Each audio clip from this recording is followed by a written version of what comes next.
Why you can't stop overthinking. Have you ever been lying in bed at 2 a.m. completely exhausted, but your mind won't stop? You're replaying a conversation from 3 days ago, rewriting what you should have said, worrying about something that hasn't even happened yet. And the worst part? You know you're doing it.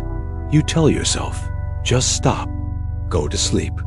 But somehow, the harder you try to stop, the louder it gets. If that sounds familiar, you're not broken. You're not weak. But here's something nobody really tells you.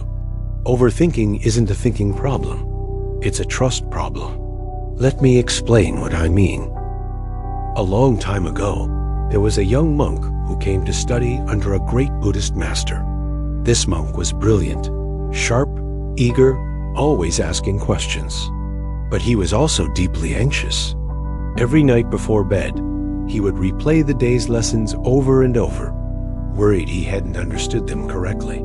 He would imagine every possible way he might fail his practice, every mistake he might make. He could barely sleep.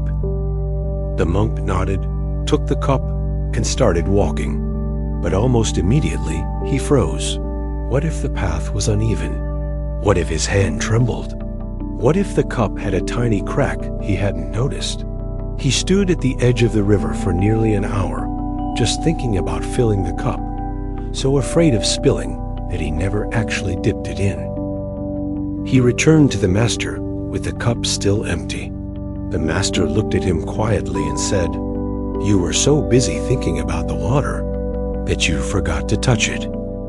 That story is thousands of years old, but I think it describes something so many of us are living through right now. We are a generation of overthinkers, and honestly, there are real reasons why.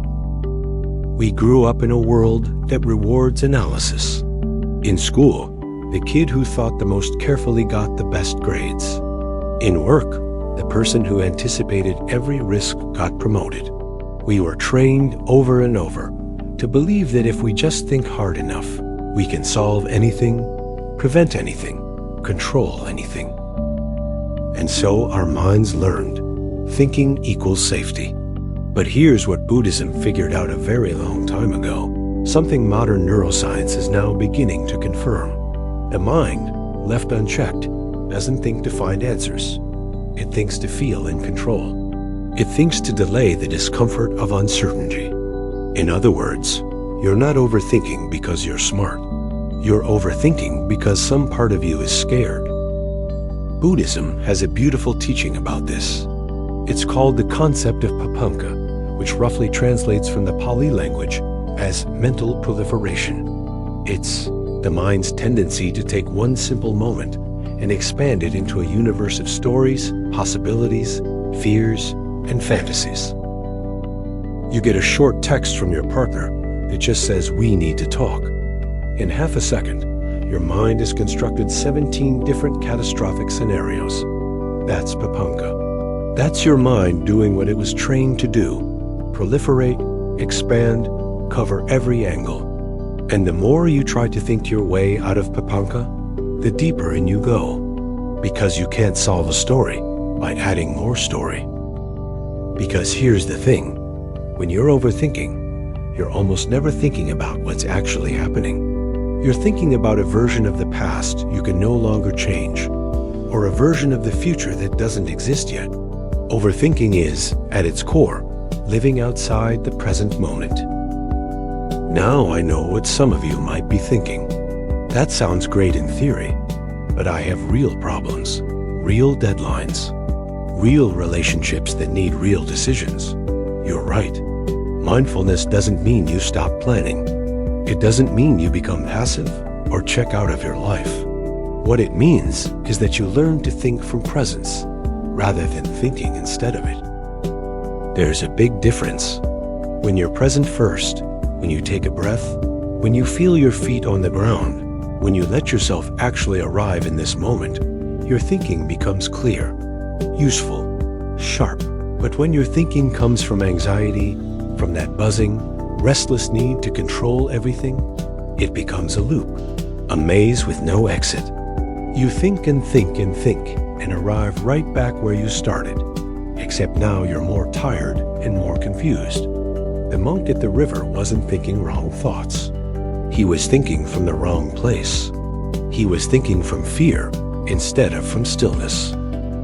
Here's a simple practice I want to leave you with, and I mean genuinely simple, not a 45-minute meditation routine, not a complete lifestyle overhaul, just this. The next time you notice the loop starting, the replaying, the what-ifs, the spiral, don't try to stop the thoughts. Don't argue with them. Don't tell yourself you shouldn't be thinking this way. Instead, just ask, am I here right now? Not, am I okay? Because that question often pulls you deeper into the loop. But am I here? Feel your breath. Feel one thing in your body, your hands, your feet, the texture of whatever you're sitting on. Give yourself 3 full breaths. Deep, slow, deliberate.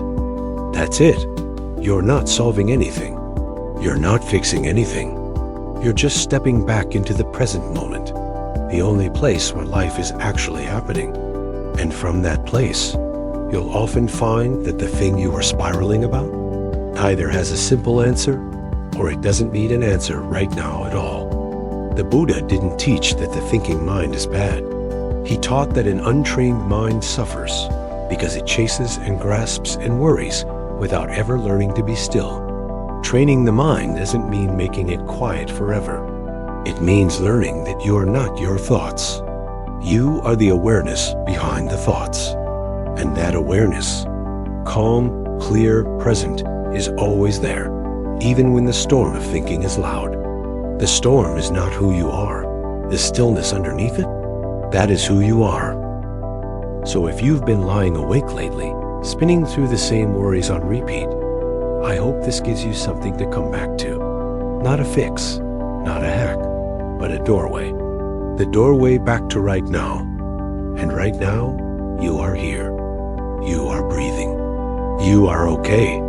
That is enough.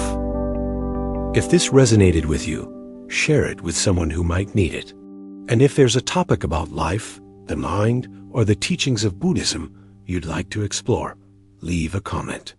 I'd love to go deeper with you. Until next time, be here.